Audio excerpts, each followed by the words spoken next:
Right, all this week we've been marking the anniversary of the collapse of Lehman Brothers and the start of the financial crisis. Thousands in the banking industry losing their jobs, but my next guest simply walked away from hers. Carolina Gonzalez-Bunster was working for Goldman Sachs in Dubai in their institutional wealth management division. She quit, and instead she set up the Walkabout Foundation, a charity to raise funds to find a cure for spinal cord injuries. Now she's here in the studio to tell us about her road less traveled. Carolina, thanks very much indeed for joining us. Well, first of all, we have to, it was down to your brother, really, and what happened to him, which started all this off. Absolutely. I left Goldman exactly a year ago, and I left in the middle of the crisis thinking I'm going to take this opportunity to do something that I actually really want to do with my life, that's significant to me, that's meaningful to me, that means something to my family, to my brother, and I left to start a foundation in his honor, with him, for him, and together. Because he had a car crash in 1994, which left him paralyzed from the waist down, didn't it? Exactly. He had a car accident in '94, and as a result, he's paralyzed from the chest down. Chest down. He's a paraplegic, and I thought, what better time and what better opportunity than to leave the banking world and to start and do something different. Okay, well, I mean, what was it, the Lehman collapse itself, which made you think that I need to do something more here? It was the Lehman collapse and the whole kind of frenzy and crisis of being in the middle of a financial crisis. Really, I think those moments and those opportunities, the ones we found ourselves in exactly 12 months ago, really cater to stopping, reflecting, pausing, taking stock of your situation and thinking, well, what is it that I really want to do? Because you had a job. I mean, your boss has said, please stay. Get a job anywhere. Yeah, I had a wonderful job. I had a wonderful boss. I had a wonderful team of people that I was working with. And yeah, my boss said, listen, if you want to go back to London, if we can help you out, if you can stay. And I thought, you know what, it's more than that. It's something that means more to me. I want to do something that I can make a difference, that I can help people, and something that will take on a life of its own. Now, you spent a month, just come back from a month of hiking with your family. With my whole family. Across northern Spain, raising, I think, just over $110,000. Correct. We've raised $115,000.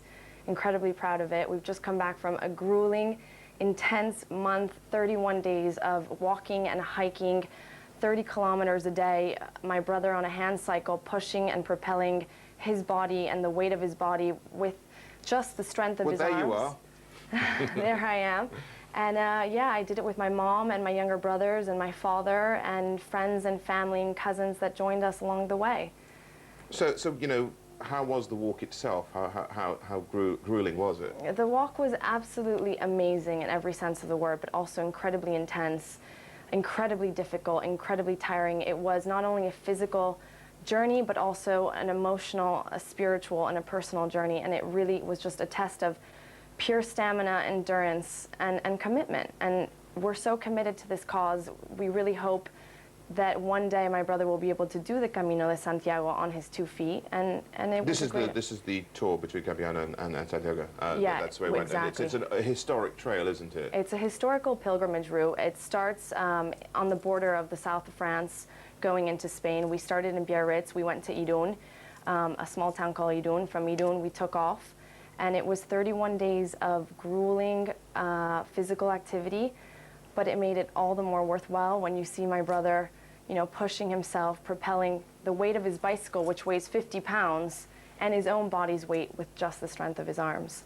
And this is the foundation, this is the logo of the foundation, the Walkabout Foundation. There we go, plug. This is what we set it up for. And you have a website as well? We have a website, it's thewalkaboutfoundation.org.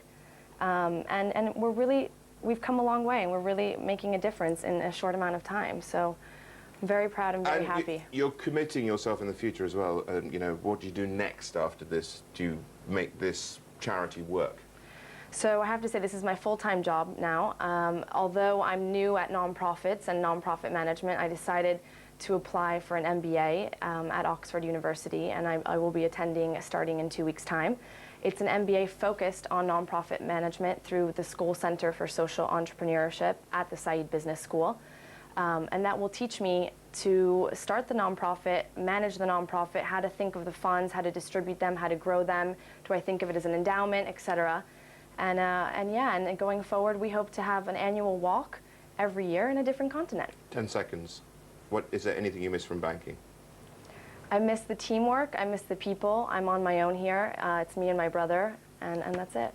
Carolina Gonzalez-Bunster, thank you very much indeed for joining us. Thank you very much. A woman where a year after the Lehman collapse has changed her life entirely. Up next, we're live at the Frankfurt Auto Show. Ryan Chilcote is standing by.